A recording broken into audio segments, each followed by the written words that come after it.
गीता का चिंतन मनन करते हुए और भगवान श्री कृष्ण के संदेश और उपदेश को अपने हृदय और मन बुद्धि में धारण करते हुए 5वें अध्याय के 20वें श्लोक पर आज हम सभी दृष्टिपात करते हैं और समझने का प्रयास भी करते हैं। भगवान श्री कृष्ण ने कहा है कि मनुष्य की एक प्रवृत्ति होती है अनुकूलता में हर्षित होना और प्रतिकूलता में दुखी होना। ये कहते हैं कि आप जब स्थिर बुद्धि होते हैं, जब आपके अंदर परिपक्वता आती है, तो ये हर्ष और शोक की लहरें आपको प्रभावित नहीं करती। आप अपने अंदर एक शांति और सदा रहने वाला आनंद वो बनाए रखते हैं, क्योंकि वह परमात्मा से जुड़ा हुआ आनंद होता है और प्रकृति से, संसार से जुड़ी हुई लहरें होती हैं हर्ष और शोक की।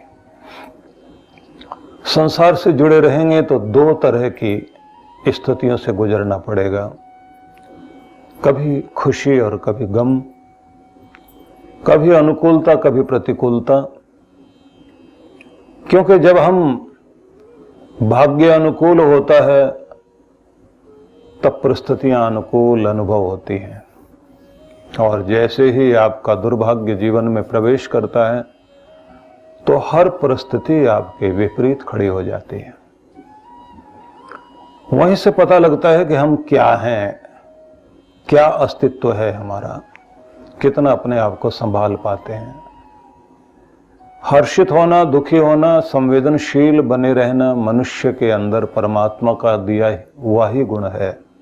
भगवान के दिए हुए इस गुण के कारण व्यक्ति में ये सारी चीजें होंगी, क्योंकि मान अपमान, संयोग वियोग, हानि लाभ और जीत हार, ये संसार के वो फल हैं जो जीवन जीते हुए सबको चखने पड़ते हैं। और यहाँ रोग भी है, स्वास्थ्य भी है, निरोगता भी है। यहाँ यौवन है तो जरा बुढ़ापा भी है। हर चीज की विपरीत स्थिति संसार में है और दोनों के बीच से होकर गुजरना पड़ता है। अनुकूलता प्रतिकूलता में आपको जाना पड़ता है, लेकिन स्थिर बुद्धि होना और समझदार बने रहना उससे भी अधिक है ब्रह्मवित् बनना, भगवान से जुड़े रहना और फिर उसमें स्थिर रहना।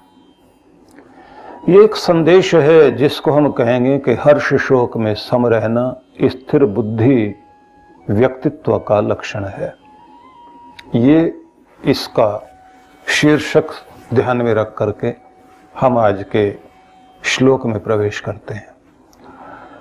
न प्रहर्षेत प्रियम प्राप्य नोद्विजेत प्राप्य चा प्रियम स्थिर बुद्धिर संबूढ़ो ब्रह्मवित् ब्रह्मणि स्थितः। सामान्य अर्थ है कि जो प्रिय वस्तु को पाकर हर्षित नहीं होता और न अप्रिय को पाकर विचलित होता है, जो स्थिर बुद्धि है और जो मोह रहित है, जो ब्रह्मवित् भगवत विद्या को जानने वाला, वह पहले से ही ब्रह्म में स्थित रहता है। तो ये अर्थ हुआ। तो अब हम इस पर विचार करते हैं। तो एक शब्द है यहाँ ब्रह्मणि स्थित, इसका अर्थ होता है ब्रह्मणि अर्थात ब्रह्म में स्थित, मतलब जो उसमें स्थित है, परमात्मा में जो स्थिर हो गया है।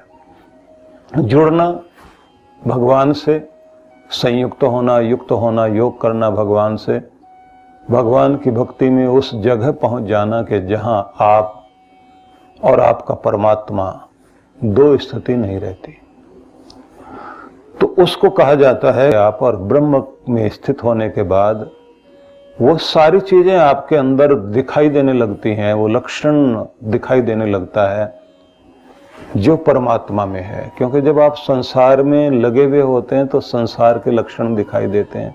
संसार में भी आप कौन से गुण से जुड़े हुए हैं तो उस तरह के लक्षण दिखाई देंगे। व्यक्ति को देखकर पता लगता है तामसिक व्यक्ति है या राजसिक व्यक्ति है या सात्विक व्यक्ति है, या सात्विक और राजसिक प्रवृत्ति दोनों दिखाई देती हैं, या तामसिक होने के साथ राजसिक भी है।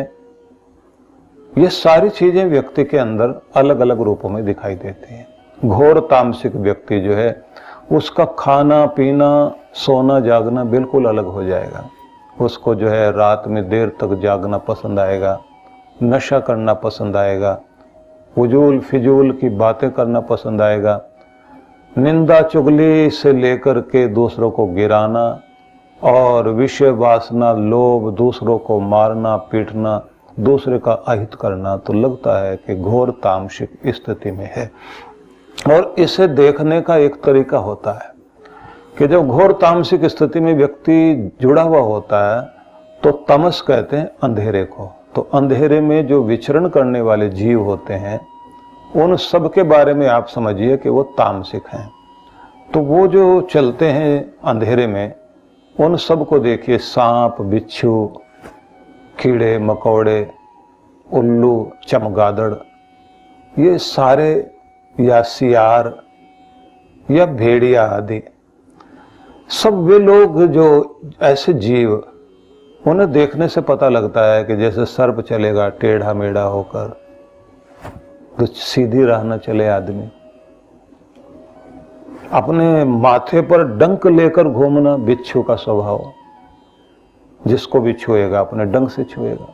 तो बिच्छुओं की बारात जा रही थी, किसी ने पूछा इनमें सरपंच कौन है? बोले जिस पर उंगली लगाओगे वही सरपंच है, सारे लीडर हैं यहाँ, तो पता बता देगा अपना कि मैं क्या हूं। जिन लोगों के अंदर वो डंक रहता है तो वो छूते ही उससे हैं, डंक मार देंगे। आप उनके संपर्क में आए तो कब वो डंक मारें, डंक मारेंगे तो बिच्छू का अपना नियम है, रुल आएगा। 24 घंटे तक बिच्छू का जहर होता है। तो इस तरह के सारे जीव जिनको आप ये कहेंगे कि जो वो तमस में जीने वाले हैं, जैसे उल्लू, उसको तो दिखाई देता है रात में, जो सोए पड़े उन पर जाकर हमला करेगा, गर्दन काटता सीधे सीधे। बहुत लोग इस तरह की जिंदगी जीते हैं, किसी का कुछ छीन लेना, धोखा दे देना, चोट पहुंचा देना, और रिश्ते ऐसे बना के रखना ऐसा लगे कि ये तो बहुत अच्छा है, गुप्त शत्रुता रखना। ये तामसिक स्थिति में जीने वाले लोग, उनको अंधेरा पसंद आता है। कमाल की बात है, जैसे जैसे अंधेरा बढ़ता है उनकी शक्ति बढ़ती है। निशाचरों के लिए कहते हैं ना कि राक्षसों के लिए कि उनकी ताकत बढ़ जाती है रात्रि में। मैं ये नहीं कह रहा हूं कि ऐसे लोग हैं जो राक्षस बन गए हैं, एक प्रवृत्ति बता रहा हूं। अलग अलग तरह के लोग हैं, किस स्थिति में जी रहे हैं।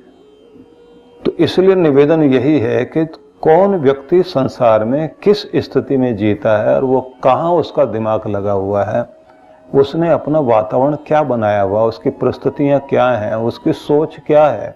उसके संपर्क में आने वालों से आप जब उनसे जुड़ेंगे वो अपने जैसा बना लेंगे और आपका मस्तिष्क भी वैसा हो जाएगा। तो ऐसे लोगों को देखने के बाद आपको पता लगेगा, उनका स्वभाव अलग ही हो जाएगा, व्यवहार अलग हो जाएगा। वो ऐसी बातें करेंगे, आज मैंने इसको चोट पहुंचा दी, आज मैंने उसका ये छीन के ले आया, अब मैंने उसको नुकसान पहुंचाकर, और फिर हंसेंगे, आनंद लेते हैं इस बात का। दुख देकर के खुश होना, ये कुछ लोगों का स्वभाव होता है, चोट पहुंचाओ और खुश रहो। ऐसे बहुत लोग दुनिया में हैं जिनका ऐसा ही स्वभाव होता है। बहुत से मतलब है एक तरह के लोग, एक तरह की बहुसंख्या, फिर दूसरी तरह के अनेक अनेक तरह के लोग हैं। जो संसार में फंसा हुआ है उसके लक्षण अलग होंगे, लेकिन हर्ष शोक जीवन में रहेगा। जब भी प्रतिकूल स्थितियां होंगी तो वो चीखेंगे चिल्लाएंगे, अनुकूल स्थितियां होंगी तो वो सारी दुनिया को बताएंगे हमसे बढ़कर कोई नहीं है। लेकिन एक वे लोग भी हैं इस दुनिया में जो संसार से ऊपर उठकर परमात्मा में आनंदित हो रहे हैं। सात्विकता, प्रेम, करुणा उनके जीवन में बहती है। वे दया से भरपूर हैं अपने जीवन की खुशियां देकर भी दूसरों की जिंदगी में बहुत बहुत सुख भरने की कोशिश करते हैं, जो अपना सर्वस्व लुटा दें दूसरों पर, इस धरती को रहने के काबिल बनाते हैं जो लोग, और फिर बदले में चाहते भी कुछ भी नहीं। ऐसे लोगों को दुनिया समझ नहीं पाती, उनको पागल कहते हैं कि ये लोग कैसे लोग हैं जिन्हें अपने मतलब ही नहीं, अपना स्वार्थ ही नहीं। कृष्ण भगवान के संदेश को अब समझिए क्या कहना चाहते हैं। न प्रहर्षेत प्रियम प्राप्य, हर्षित होना, लेकिन एक यहां उपसर्ग लगा प्र का अर्थ हुआ प्रकृष्ट, बहुत अधिक खुश हो जाना प्रिय वस्तु को पाकर। न उद्विजेत, न व्याकुल हो जाना, भड़क जाना अप्रिय वस्तु को देखकर, प्रतिकूलता को देखकर। अपने मन पसंद चीज न हो तो भड़क ना जाएं, दुखी ना हो जाएं, उद्विग्न ना हो जाएं, इरिटेट ना हो जाएं, शोकाकुल ना हो जाएं। तो जो अपनी पसंद वाली स्थिति को पाकर बहुत खुश नहीं होते और नापसंद वाली चीज को पाकर दुखी नहीं होते, जिनकी बुद्धि स्थिर है, स्थिरमती लोग हैं, बुद्धि जिनकी स्थिर है, असम्मूढ़ो, इसका अर्थ वैसे तो मूढ़ का अर्थ होता है मूर्ख, और जिसको कहा गया है कि जो मूर्ख नहीं है, मोहग्रस्त, इसका दूसरा अर्थ ये किया गया जो इस दुनिया में मोहग्रस्त नहीं है, दुनिया के बंधन में कहीं चिपके हुए नहीं है, संसार के अंदर कहीं इस तरह से चिपके हुए नहीं है कि वहां से वो छूट ना पाए। जो अनासक्त भाव से इस दुनिया में कहीं पर भी उनका कोई बंधन ना हो, कोई चीज उन्हें बांधती ना हो, अपनी स्वतंत्रता में, अपने आनंद में जो जी सकें और अपनी बुद्धि को जो स्थिर रखें, ऐसे ब्रह्मविद, ब्रह्म को जानने वाले, इसका एक अर्थ किया गया ब्रह्म विद्या को जानने वाले, जिसका शरीर और आत्मा के विषय में ज्ञान है, ये समझिए पहले।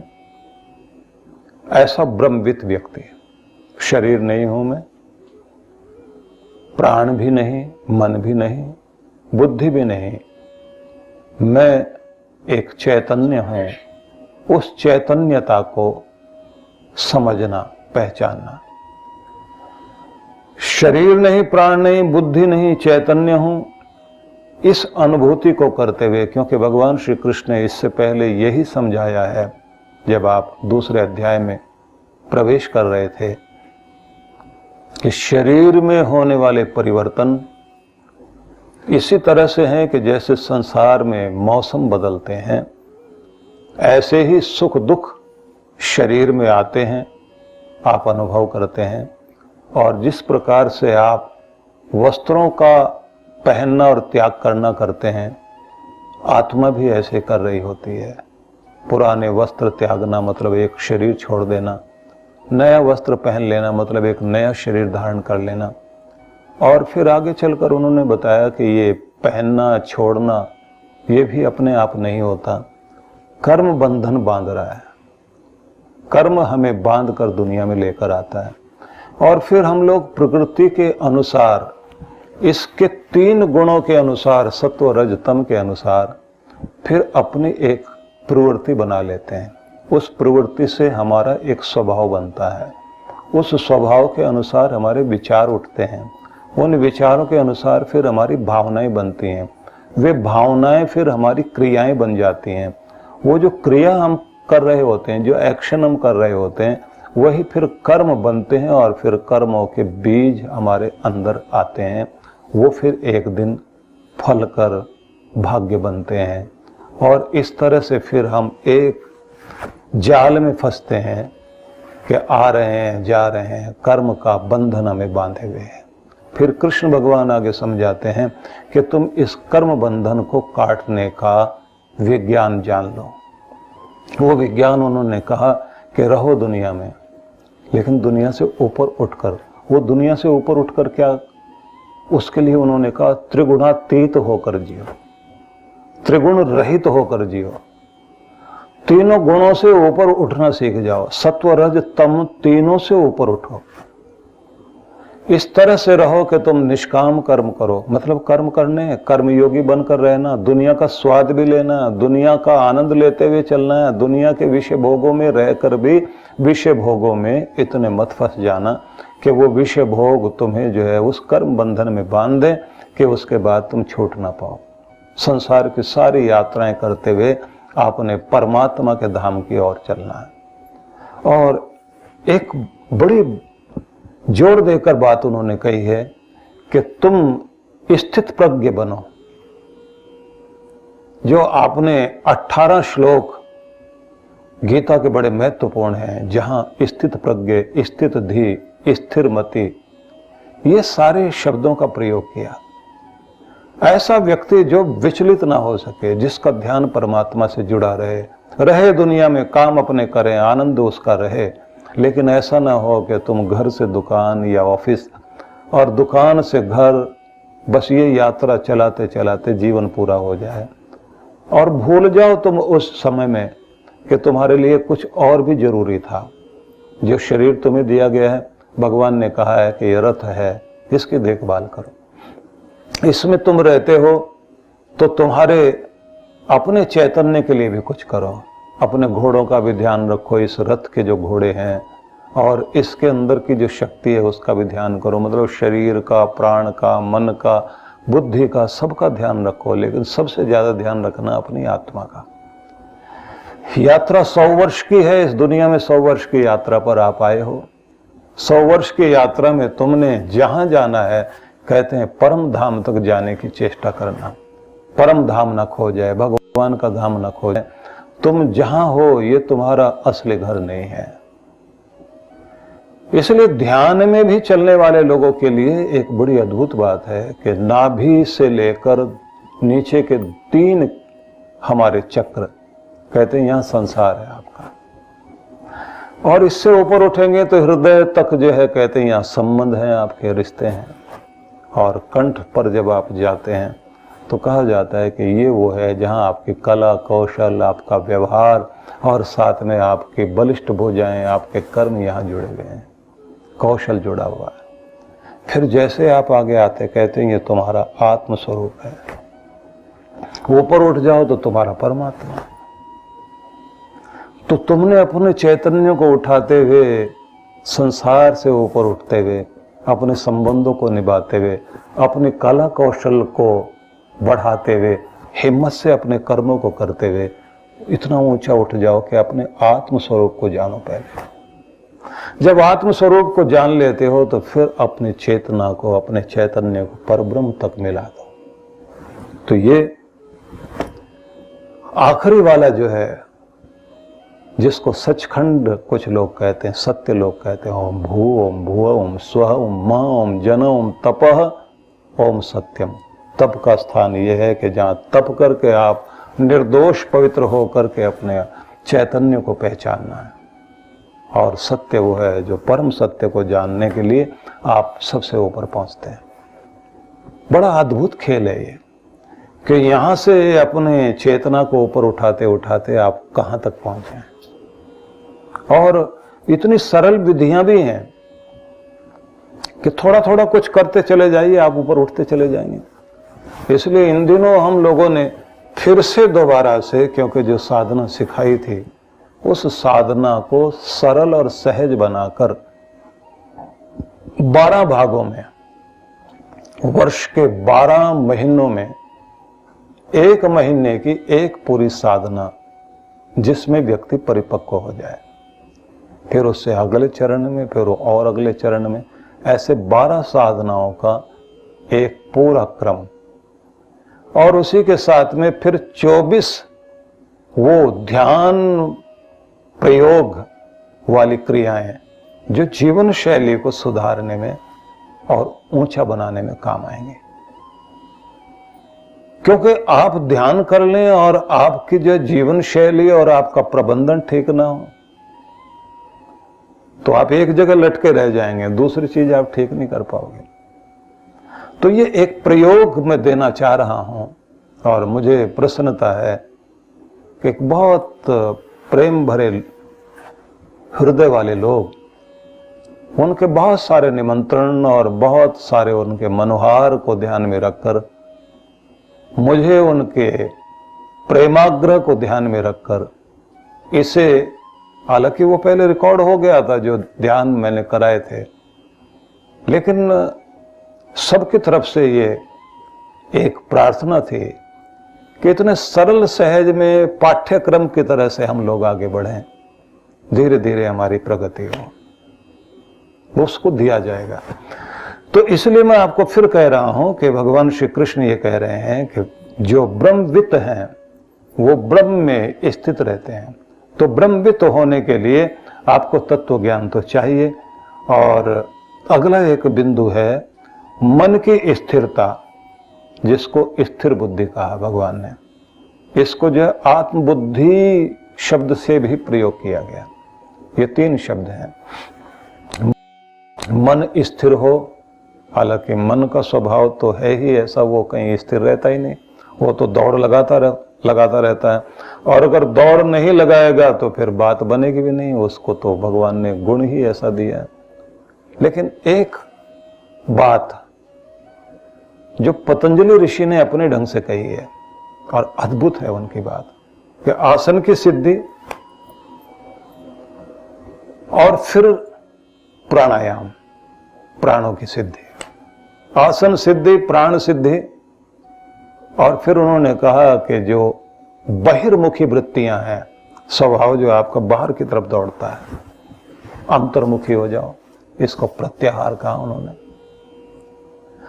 उसके बाद कहा धारणा, एकाग्रता, मन को टिकाना, एक जगह मन को टिकाना।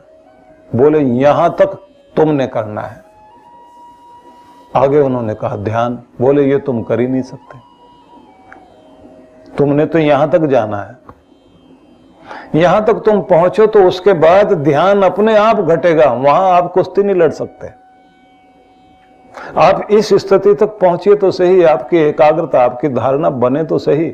जैसे ही धारणा बन जाएगी, वो एकाग्रता आपकी बन जाएगी, तो उसके बाद वो क्षण आएगा जब एकाएक आपको ध्यान घटित होगा। क्योंकि नींद के लिए वो उपक्रम आप कर सकते हैं कि अपने ढीले वस्त्र पहनकर, अपना अनुकूल वातावरण बनाकर, न ज्यादा गर्मी न सर्दी, ऐसा कमरे का वातावरण बनाकर अपने बिस्तर पर आप जाकर आराम से लेट सकते हैं। मन में चल रहे तरह तरह के विचारों को शांत कर सकते हैं। इतना आपने करना है। अब नींद लाने के लिए आप जोर लगाने लग जाएं, तो नींद जोर लगाने से नहीं आएगी, शांत होने से। और मस्तिष्क को जितना जितना आप विचार शून्य करते जाएंगे,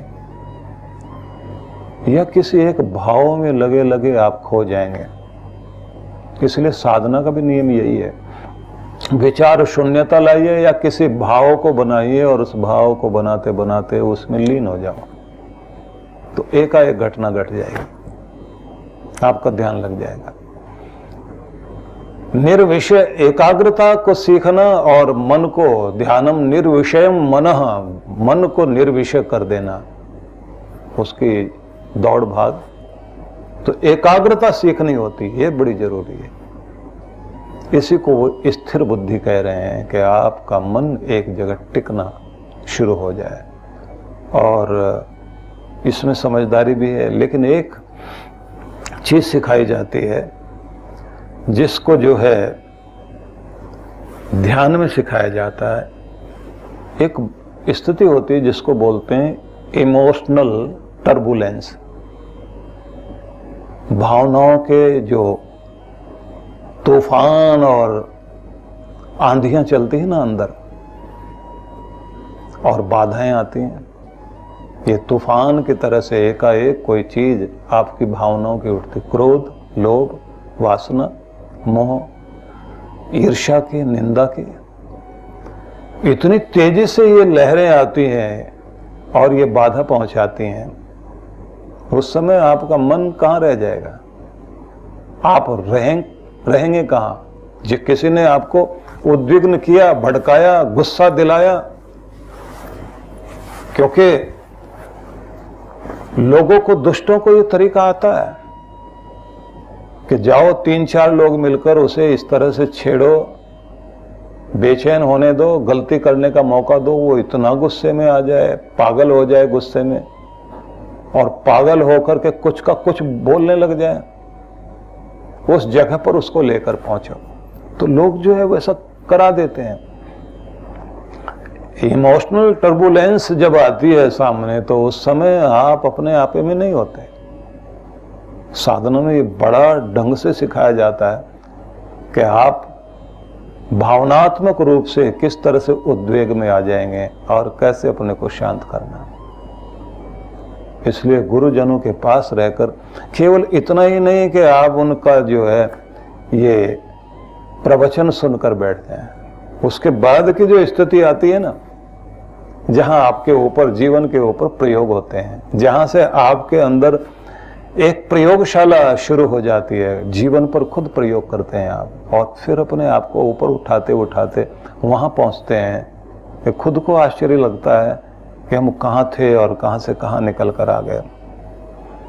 तो इसलिए मैं आपको ये कहना चाहता हूं कि कृष्ण भगवान कहते हैं कि तुम पसंद और नापसंद के बीच अपने आप को स्थिर बनाओ और ब्रह्म में स्थिर होना सीखो। बुद्धि को स्थिर बनाओ और ये देखो कि तुम किस चीज से सम्मोहित होते हो, वो सम्मोहन वाली चीज को तोड़ना सीखो। बहुत लोग बड़े शक्तिशाली होते हैं, लेकिन उनकी जान कहीं ना कहीं बसी होती है। जैसे तोते के अंदर किसी राक्षस के प्राण थे, ऐसे कहानी कही जाती ना बच्चों के लिए कि राक्षस को कितना भी मारा वो नहीं मरा, तो ढूंढा गया कि इसके प्राण कहाँ बसे हुए, बोले तोते में बसे हुए हैं। तोते को हिलाते हुए राक्षस हिलता है। तो ऐसे बहुत लोगों के प्राण, किसी के दुकान में, किसी के कार में, किसी के घर में, परिवार में, रिश्तों में, नाते में, बहादुर आदमी है लेकिन अपने प्राण जो है वो पोते में फंसे हुए हैं। पोता पोती, बेटा बेटी, भाई बहन, प्रिय अप्रिय, कोई भी हो सकते हैं। कहीं पर भी आपका जो है वो ऐसे प्राण बसे हो सकते हैं कि वहां से आप ऐसे बंधे रहें, ऐसे सम्मोहित रहें जैसे किसी ने हिप्नोटाइज कर दिया हो। बस वहां से आपको कोई हिला दे तो बस लगता है अब तो बात प्राणों पर आ गई। तो एक शब्द प्रयोग किया गया है कि ब्रह्म को जानने वाला व्यक्ति ब्रह्म में स्थित है लेकिन सम्मोहित नहीं है दुनिया में। बुद्धि उसकी स्थिर है और पसंद नापसंद के बीच में अपने आप को संभाले हुए हैं कि ऐसा जो व्यक्ति है बस वो परमात्मा के आनंद को पा सकता है। उसकी यात्रा अद्भुत यात्रा है। तो कोशिश कीजिए अपने आप को हम इस तरफ ले जा सकें और हमारा सबका जीवन जो है परमात्मा के साथ जुड़ सके। कबीर की एक पंक्ति मुझे याद आ रही है कि झूठे सुख को सुख कहे, माने है मन मोद, जगत चबेना काल का, कुछ मुट्ठी कुछ गोद। आदमी जो है संसार के झूठे सुख को अपना सुख मान रहा है और बड़ा आनंदित हो रहा है, मेरे पास में ये सुख है, ये सुख है। जगत चबेना काल का, वो जो खाते हैं ना लोग चने वगैरह या आजकल भुजिया वुजिया ऐसी चीजें जो खाते हैं, बस उसको चबैना समझ लीजिए आप, जिसको चबाता रहता है, चर्बण क्रिया करता रहता है। कुछ को तो आजकल वो जैसे गाय भैंस जुगाली करती है ना, ऐसे च्युइंगम की जुगाली कर रहे होते हैं लोग। सारा दिन उनके जो है वो जुगाली चलती रहती है। तो ऐसे कहते हैं ना कि जैसे काल जो है वो चबाता जा रहा है। कुछ उसने खा लिया, मतलब कुछ पल्ले में रखा हुआ, कुछ मुट्ठी कुछ गोद, कुछ को मुट्ठी में ले रखा, डाल रहा है मुंह में, और कुछ अभी पल्ले में है उसके कि ये क्या है कि काल बैठा हुआ सारी दुनिया को खा रहा है, कि तुम कहाँ फंसे हुए हो। उम्र ना हाथ से निकल जाए, चिता जलने से पहले ही अपने चैतन्य को जागृत कर लिया जाए और परम चैतन्य को पा लिया जाए। इसलिए तुम्हें जीवन दिया गया है, उसका लाभ उठाना चाहिए। ओम शांति शांति।